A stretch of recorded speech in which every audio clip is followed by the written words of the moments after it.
ಎಲ್ರಿಗೂ ನಮಸ್ಕಾರ. That's good. ವೇದಿಕೆ ಮೇಲೆ ಆಸೀನರಾಗಿರ್ತಕ್ಕಂಥ ಈ ಒಂದು ಶಾರದಾ ವಿದ್ಯಾಪೀಠ ಅಧ್ಯಕ್ಷರಾಗಿರ್ತಕ್ಕಂಥ ನನ್ನ ಹಿತೈಷಿಗಳಾಗಿರ್ತಕ್ಕಂಥ ದೇವರಾಜಣ್ಣವರೇ, ವೇದಿಕೆ ಮೇಲೆ ಬಹುಶಃ ಈ ಕಾಲೇಜಿನ ಈ ಫೌಂಡೇಶನ್ ಒಂದು ಇತಿಹಾಸ ದಿವಸ ಅಂತ ಹೇಳೋ ತಪ್ಪಾಗ್ಲಾರ್ದು. ಯಾವ ವಿದ್ಯಾರ್ಥಿ ಶಾಲೆಯಲ್ಲಿ ಓದಿ ಅದೇ ಶಾಲೆಗೆ ಗೆಸ್ಟ್ ಆಗಿ ಬರ್ತಾರಲ್ಲ, ಇದು ಅಚೀವ್ಮೆಂಟ್ ಅಂತ ಕರೀತಾರೆ.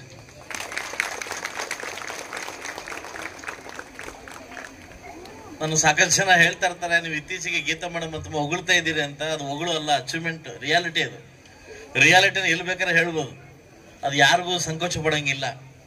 ಹಾಗೂ ವೇದಿಕೆ ಮೇಲೆ ಆಸೀನರಾಗಿರ್ತಕ್ಕಂಥ ಕಾರ್ಯದರ್ಶಿಗಳಾಗಿರ್ತಕ್ಕಂಥ ನಮ್ಮ ರಮೇಶ್ ಅಣ್ಣವರೇ, ವೇದಿಕೆ ಮೇಲೆ ಆಸೀನರಾಗಿರ್ತಕ್ಕಂಥ ಬಿ ನಾಗೇಶಮ್ಮಣ್ಣವರೇ, ಎಲ್ಲ ನಗರಸಭಾ ಸದಸ್ಯರುಗಳೇ, ವೇದಿಕೆ ಮೇಲೆ ಆಸೀನರಾಗಿರ್ತಕ್ಕಂಥ ಎಲ್ಲ ನಿರ್ದೇಶಕ ಬಳದವರೇ, ವಿಶೇಷವಾಗಿ ಮಾಧ್ಯಮ ಮಿತ್ರರೇ, ಇವತ್ತು 4ನೇ ನಾನು ಡೇಟ್ ಕೊಟ್ಬಿಟ್ಟಿದ್ದೆ ಬರ್ತೀನಿ ಅಂತ. ಅದು ನಾನೇ ಕೊಟ್ಟಿದ್ದ ಡೇಟು. ನನಗೆ ಗೊತ್ತಿರಲಿ, ನಾನೇ ದುಬೈ ಸರ್ಕಾರದವ್ರು ಒಂದು ಅವಾರ್ಡ್ ಘೋಷಣೆ ಮಾಡಿದ್ರು. ಅವಾರ್ಡ್ ನೀವು ಬರಲೇಬೇಕು ಅಂದಾಗ ಇಲ್ಲಿ ಮಕ್ಕಳು ಇಂಪಾರ್ಟೆಂಟು, ನನಗೆ ಅದು ಇಂಪಾರ್ಟೆಂಟು. ಭಾನುವಾರ ದಿನ ಇಲ್ಲಿಂದ ಹೊರಟು ನಾನು ನೈಟ್ ಎಲ್ಲ ಜರ್ನಿ ಮಾಡಿ ನನ್ನ ಕಾರ್ಯಕ್ರಮ ಮುಗಿಸಿ ಮತ್ತೆ ನೈಟ್ ಜರ್ನಿ ಮಾಡಿ ಈ ಕಾರ್ಯಕ್ರಮಕ್ಕೆ ಬರಲೇಬೇಕು ಅಂತ ನನ್ನ ಕಮಿಟ್ಮೆಂಟ್ ಇತ್ತು. ನಾನು ಮಾತು ಕೊಟ್ಟಿದ್ದೆ. ಅದಕ್ಕೆ ಈ ಕಾರ್ಯಕ್ರಮಕ್ಕೆ ನನ್ನ ಇವತ್ತು ಮಿಸ್ ಆಗ್ಬಿಟ್ರೆ ಖಂಡಿತ ಇಂಥ ಒಂದು ಕಾರ್ಯಕ್ರಮ ಮಿಸ್ ಆಗ್ತಿದೆ ಅಂತ ನನಗೆ ನೋವಾಗ್ತಾ ಇತ್ತು. ವಿಶೇಷವಾಗಿ ನಾನೊಂದು ಮಾತನ್ನ ಹೇಳ್ತಿದ್ದೆ, ಎಲ್ಲರ ಬಗ್ಗೆ ಹೇಳ್ತಾ ಇದ್ರು, ದಾನಿಗಳ ಬಗ್ಗೆ. ಅವ್ರು ಅಷ್ಟು ಬಿಲ್ಡಿಂಗ್ ಕೊಟ್ರು, ಇವ್ರು ಇಷ್ಟು ಬಿಲ್ಡಿಂಗ್ ಕೊಟ್ರು, ಅವ್ರು ಹಾಕೊಟ್ರು, ಇವ್ರು ಹಾಕೊಟ್ರು. ನನ್ನ ಮಗನ ನನ್ನ ಹೆಸರು ಬಂದೇ ಇಲ್ಲ. ನನಗೆ ಗೊತ್ತಾಯ್ತು ಇದು ಹಿಂದ್ಗಡೆ ಶಾಲ್ ಹಿಡ್ಕೊಂಡು ಹೊಡಿತಾವ್ರೆ ಅಂತ ಗೊತ್ತಾಯ್ತು. ಅದಲ್ವಾ, ಈ ಸನ್ಮಾನ ಕರೆದ್ರು ನಮ್ಗೆ ಎಲ್ಲರ ಹೆಸರು ಹೇಳ್ತಾರೆ, ಸಮೃದ್ಧಿ ಮುಂಜೆ ಹೆಸರು ಬಂದಿಲ್ಲ ಅಂತ. ಹೌದಾನೆ? ಸೊ ಖಂಡಿತವಾಗ್ಲೂ ನಾನು ಕೂಡ ಈಗ ಅನೌನ್ಸ್ ಮಾಡಕ್ ಬಂದಿದ್ದೀನಿ. ಈಗಾಗಲೇ ರೋಡು 20 ಲಕ್ಷ ರೂಪಾಯಿ ಸ್ಯಾಂಕ್ಷನ್ ಮಾಡಿಕೊಟ್ಟೆ. ಯಾವ ನಗರಸಭೆ ಸದಸ್ಯರಿಗೆ ಹಾಕ್ಬೇಕಂತ ಗೊತ್ತಿರ್ಲಿಲ್ಲ. 3 ಜನ ಇದ್ದಾರೆ. ಆಗಲೇ ಸ್ಟೇಜ್ ಮೇಲೆ ಕೂತ್ಕೊಂಡು ಅನೌನ್ಸ್ ಮಾಡಿದೆ. ಕಮಿಷನರ್ಗೆ ಹೇಳಿದ್ದೀನಿ, ಇನ್ನೊಂದು ವಾರದಲ್ಲಿ ರೋಡ್ ಸ್ಟಾರ್ಟ್ ಮಾಡೋ ಅಂತ ಹೇಳಿದ್ದೀನಿ. 1 ವಾರದಲ್ಲಿ ರೋಡ್ ಸ್ಟಾರ್ಟ್ ಮಾಡೋ ಅಂತ ಹೇಳಿದ್ದೀನಿ. ಅದಾದ್ಮೇಲೆ ನನ್ನ ಅನುದಾನದಲ್ಲಿ 2 ಬಿಲ್ಡಿಂಗ್ ಆಲ್ರೆಡಿ ನಾನು ನಿರ್ಮಿತಿ ಕೇಂದ್ರ ಕೊಟ್ಟಿದ್ದೀನಿ. ಅವ್ರು ಯಾವಾಗ ಗುದ್ಲಿ ಪೂಜೆ ಕರೀತಾರೆ ಆಗ ಬಂದು ಗುದ್ಲಿ ಪೂಜೆ ಮಾಡ್ಕೊಡ್ತೀನಿ. ಯಾಕಂದ್ರೆ ನೆಕ್ಸ್ಟ್ ವರ್ಷ ಬಂದು ನನ್ನ ಹೆಸರು ಬರ್ಬೇಕಲ್ಲ. ಹೌದಾನ?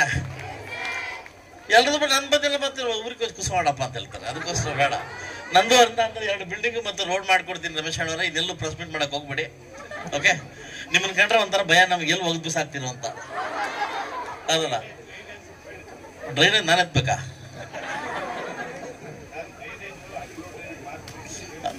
ಡ್ರೈನೇಜ್ ಮಾಡ್ಸಕ್ ಹೇಳ್ತೀನಿ, ಅವ್ರು ಎತ್ತಾರೆ ಡ್ರೈನೇಜ್, ನಾನು ಎತ್ತಾರೆ ಡ್ರೈನೇಜ್. ಹಾಗೂ ವಿಶೇಷವಾಗಿ ಇವತ್ತು ಶಾರದಾ ಸ್ಕೂಲ್ ಅಂತಂದ್ರೆ ನನಗೆಲ್ಲೋ ನಮ್ಮ ಒಂದು ಸ್ಕೂಲು, ನಾನು ಓದಿರ್ತಕ್ಕಂಥ ಸ್ಕೂಲ್ ಅಭಿರಾಮ ಸಂಬಂಧ. ಅದೇನಂತ ಗೊತ್ತಿಲ್ಲ. ಇವತ್ತು ಆ ಶಾರದೆ ಅನ್ನೋ ವಿಚಾರದಲ್ಲೇ ಇದೆ ಶಾರದಾಂಬೆ ಅಂತ. ಸಾಕಷ್ಟು ಜನ ಮಕ್ಕಳು, ಇಲ್ಲಿ ಓದಿರ್ತಕ್ಕಂಥ ಮಕ್ಕಳು ಉನ್ನತ ಮಟ್ಟಕ್ಕೆ ಹೋಗಿದ್ದಾರೆ. ಬಹುಶಃ ಈ ಸ್ಕೂಲು ಎಂತ ಅದೃಷ್ಟ ಮಾಡಿದೆ ಅಂದ್ರೆ, ನಾನು ಫಸ್ಟ್ ಟೈಮ್ ನಾನು ಶಾಸಕರಾಗ ಇರ್ಲಿಲ್ಲ, ಅವಾಗ ಬಂದಿದ್ದೆ ಪ್ರೋಗ್ರಾಮ್ಗೆ. ನಾವು ಫೀಸ್ ಎಷ್ಟು ತಗೊಂತೀರಾ ಅಂತ ಕೇಳಿದೆ ನಾನು. ಇವತ್ತು ಈ ತರ ಲೋ ಫೀಸ್ ತಗೊಂಡು ಸ್ಕೂಲ್ ನಡೆಸೋದು ತುಂಬಾ ಟಫ್ ಕಾಂಪಿಟೇಷನ್. ಯಾಕಂದ್ರೆ ಇವತ್ತು ಸಾಕಷ್ಟು ವಿಚಾರದಲ್ಲಿ ಬಂದಾಗ ತನ್ನ ತಂದೆ ತಾಯಿ ಮಗಳು ಎತ್ತಾಗ ಫಸ್ಟ್ ಕೇಳೋದು ಟಾಪ್ ಸ್ಕೂಲಲ್ಲಿ ಸೇರಿಸ್ಬೇಕು ಅಂತ ಹೇಳ್ತಾರೆ. ಇಲ್ಲಿ ಟಾಪ್ ಸ್ಕೂಲಲ್ಲಿ ಯಾರು ಟಾಪ್ ಆಗಿಲ್ಲ, ಆಯ್ತಲ್ಲ. ಇವತ್ತು ನಾನು ಗೌರ್ಮೆಂಟ್ ಸ್ಕೂಲ್ ಇವತ್ತು ನಾನು ML ಆಗಿದ್ದೀನಿ. ನಮ್ಮ ಗೌರ್ಮೆಂಟ್ ಸ್ಕೂಲ್ ಓದಿರ್ತಕ್ಕಂಥ ನಮ್ಮ ಗೀತಾ ಮೇಡಮ್ ಅವರು ಕೂಡ ತಹಸೀಲ್ದಾರ್ ಆಗೋರೆ, ಆಯ್ತಲ್ಲ. ಕನಸು ಕಾಣ್ಬೇಕು. ಕನಸು ಕಾಣಕ್ ಯಾವ ಶಾಲೆ ಅಂತ ಬೇಕಾಗಿಲ್ಲ, ಫಸ್ಟ್ ಕಲಿಜೆ ಇರ್ಬೇಕು. ಕನಸು ಕಾಣ್ಬೇಕಾದ್ರೆ ನಮ್ ಧೈರ್ಯ ಬೇಕು. ಹೌದಾನೆ? ಗೋಲ್ ಮಾಡ್ಬೇಕು. ಗೋಲಲ್ಲಿ ಎಂತ ಗೋಲ್ ಅಂತಂದ್ರೆ ದೊಡ್ಡ ಗೋಲ್ ಅಲ್ಲ. ಏನ್ ಕೇಳ್ತಾರೆ, ಏನ್ ಕಾವಲ್ರ ನಮ್ಮ ಹುಡುಗ ಕೇಳ್ತೀವಿ, ಏನಾಗ್ಬೇಕು ಅಂದ್ರೆ ವಿರಾಟ್ ಕೊಹ್ಲಿ ಆಗ್ಬೇಕು ಅಂತ ಹೇಳ್ತಾರೆ. ನಮ್ಮಂತ ಹುಡುಗ ಬೇರೆ ಕೇಳಿ ಏನಾಗ್ಬೇಕಾದ್ರೆ ಅನುಷ್ಕಾ ಗಂಡ ಆಗ್ಬೇಕು ಅಂತ ಹೇಳ್ಬೇಕು. ಕನಸು ಕಾಣ್ಬೇಕು, ಮುಟ್ಟುವಂತ ಕನಸು ಕಾಣ್ಬೇಕು, ಗೋಲ್ ಹೊಡಿಬೇಕು. ಎಂತ ಗೋಲ್ ಹೊಡಿಬೇಕಂದ್ರೆ ನೆಕ್ಸ್ಟ್ ನಾನು ಬರ್ಬೇಕಾದ್ರೆ ಗೀತಾ ಮೇಡಮ್ ಸ್ಥಾನದಲ್ಲಿ ಕೂರ್ಬೇಕು ಅಂತ ಗೋಲ್ ಹೊಡಿಬೇಕು. ಅದು ಗೋಲ್. ಬಹುಶಃ ನನಗೆ ಗೊತ್ತಿಲ್ಲ, ಈ ಮುಳಬಾಗ ತಾಲೂಕಿನ ಸಂಬಂಧ ನನಗೆ ಗೊತ್ತಿಲ್ಲ, ಯಾವ ಜನ್ಮದ ಪುಣ್ಯ ಅಂತ ನನಗೆ ಗೊತ್ತಿಲ್ಲ. ನನ್ನ ತಾಯಿ ಹುಟ್ಟೂರು ಮುಳಬಾಗಲು, ನನ್ನ ಅಕ್ಕನ ಕೊಟ್ಟು ಹುಟ್ಟೂರು. ನಾನು ಯಾವಾಗ್ಲೂ ಬರ್ತಾ ಇದ್ದೆ ಆಂಜನೇಯ ಸ್ವಾಮಿಗೆ. ಗೊತ್ತಿಲ್ಲ ಆಂಜನೇಯ ಸ್ವಾಮಿ ಕರ್ಕಂತಾನಂತ ಗೊತ್ತಿಲ್ಲ. ಎಂತ ಒಂದು ಜನ್ಮಸ್ಥಳ ಅಂತಂದ್ರೆ ಮುಳಬಾಗಲ್ಲು ನಮ್ಗೆ ಗೊತ್ತಿಲ್ಲ. ಸೊ ಅದರಿಂದ ಹುಟ್ಟೂರಿಗೆ, ಹುಟ್ಟು ತಾಯಿಗೆ, ಹುಟ್ಟು ಶಾಲೆಗೆ ನಾವೇನಾದ್ರೂ ಮಾಡ್ಬೇಕಾದ್ರೆ ದಯವಿಟ್ಟು ಸಾಧನೆ ಮಾಡ್ಬೇಕು ಮಕ್ಕಳೇ, ಸಾಧನೆ ಮಾಡ್ಬೇಕು. ಸಾಧನೆ ಯಾರಪ್ಪ ಮನಸ್ಸತ್ತೋ ಅಲ್ಲ. ವಿಶೇಷವಾಗಿ ಇನ್ನೊಂದು ಮಾತು ಹೇಳ್ತೀನಿ, ಭಾರತ ದೇಶದಲ್ಲಿ ಎಲ್ಲಾ ನದಿಗಳ ಹೆಸರು ಒಂದು ಯಾವ ಒಬ್ಬರ ಹೆಸರು ಇದೆಯಾ? ಮಂಜುನಾಥ ಯಾವ್ದಾದ್ರು ನದಿ ಹೆಸರು ಇದೆಯಾ? ಇಲ್ಲ. ಯಾಕೆ ಹೇಳಿ? ಎಲ್ಲ ಹೆಣ್ಮಕ್ಳ ಹೆಸರೇ. ನರ್ಮದಾ, ತುಂಗಿ, ಕೃಷ್ಣೆಯಿಂದ ಎಲ್ಲ ಹೆಣ್ಮಕ್ಳ ಹೆಸರು. ಹೆಣ್ಣಿಗೆ ಅಷ್ಟು ಪ್ರಾಮುಖ್ಯತೆ ಕೊಟ್ಟಿದೆ ಭಾರತಾಂಬೆ ಅಂತ. ಇವತ್ತು ಹೆಣ್ಣನ್ನು ಕೆದಕ್ತವ್ರು ಯಾರು ಹುಟ್ಟಿಲ್ಲ. ದ್ವಾರಪ ಯುಗದಲ್ಲಿ, ತ್ರೇತಾಯುಗದಲ್ಲಿ ಕೂಡ ಹೆಣ್ಣನ್ನು ಮುಡ್ದವ್ರು ಯಾರು ಹುಟ್ಟಿಲ್ಲ. ಸೀತೆಯ ದೇವನ ಕಡಿತಕ್ಕಂಥ ರಾವಣಾಸ್ವರ ಹತ್ಯೆ ಆದ, ಅಂದ್ರೆ ಅವನು ಸಂಸ್ಕಾರ ಆದ.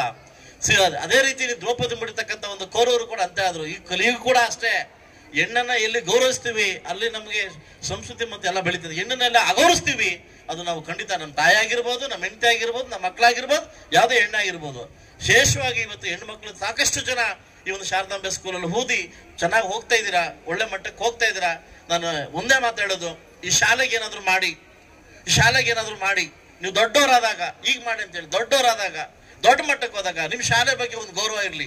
ಆ ಗೌರವ ನಿಮ್ನೆಲ್ಲ ತಗೊಂಡೋಗುತ್ತೆ. ಯಾಕಂದ್ರೆ ನಾವು ಹುಟ್ಟು ತಾಯಿ, ನಾವು ಹುಟ್ಟು ಊರ್ನ, ಹುಟ್ಟು ಶಾಲೆನ ಯಾವತ್ತು ಮರಿಬಾರ್ದು. ಯಾಕಂದ್ರೆ ನೀವು ಯಾವ ಇತ್ತೀಚೆಗೆ ನೋಡಿರ್ಬೇಕು, ನೀವು ಸಂಕ್ರಾಂತಿ ವಸ್ತುನ ಮೂವಿ ನೋಡಿರ್ಬೇಕು, ಸುಬ್ರಹ್ಮಣ್ಯರು ಅಲ್ವಾ?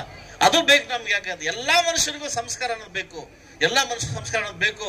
ಖಂಡಿತವಾಗ್ಲೂ ಈ ಶಾಲೆ ಉನ್ನತ ಮಟ್ಟಕ್ಕೆ ಹೋಗುತ್ತೆ ಅನ್ನೋದು ನಂಬಿಕೆ ನನಗಿದೆ. ಖಂಡಿತವಾಗ್ಲೂ ನೆಕ್ಸ್ಟ್ ನನ್ನ ಕಾರ್ಯಕ್ರಮ ಬರ್ಬೇಕಾದ್ರೆ ಏನಾದ್ರೂ ಈ ಶಾಲೆಗೆ ಮಾಡಿ ನಿಮ್ ಕಾರ್ಯಕ್ರಮ ಬರ್ತೀನಿ ಅಂತ ಹೇಳ್ತಾ, ಇವತ್ತು ನನಗೆ ಬೇಕಾದ್ರೆ ಶಾಲೆಗೆ ಏನಾದ್ರು ಮಾಡಿ ನಾನು ಬರ್ತೀನಿ. ನನಗೂ ಸ್ವಲ್ಪ ಮನ ಮರಿದಿದೆ ಅದಕ್ಕೋಸ್ಕರ, ಅದಲ್ವಾ? ಮತ್ತೆ ಹೇಳಿ ಹೆಣ್ಮಕ್ಳು ಮನ್ನೊಚ್ಚೆ ಸೆಪ್ಪೇಶ್ವ ನೀವು ಶೈಲಿದು ಅಂತ ಯಾಕೆ ಬೇಕು ನಾನು ಸುಮ್ಮನೆ. ಖಂಡಿತವಾಗ್ಲೂ ನೆಕ್ಸ್ಟ್ ಬರ್ಬೇಕಾದ್ರೆ ನೀ ಶಾಲೆಗೆ ಏನಾದ್ರು ಮಾಡಿ ಬರ್ತೇನೆ ಅಂತ ಹೇಳ್ತಾ, ಮತ್ತೆ ಇನ್ನೊಂದು ನನಗೆ ನೋವಾಗಿನ ಸಂಗತಿ ಏನಂತಂದ್ರೆ, ನಿಮ್ಮದು ಲಾಸ್ಟ್ ಇಯರ್ 70% ಅಲ್ಲ, 68-65%. ಐ ನೋ, ನನಗೆ ಗೊತ್ತಿದೆ. ಇದು ಯಾಕೋ ನನಗೆ ನೋವು ತರ್ತಕ್ಕಂಥ ವಿಷಯ. ನಾನೊಬ್ಬ ಶಾಸಕನಾಗಿ ನಾನು ಕೂಡ ಅತಿ ದೊಡ್ಡ ಕನಸು ಕಂಡಿದ್ದೀನಿ. ಯಾಕಂದ್ರೆ ನನ್ನ ತಾಲೂಕು ಟಾಪ್ ಬರ್ಬೇಕು, ನನ್ನ ತಾಲೂಕು ಟಾಪ್ ಬರ್ಬೇಕು.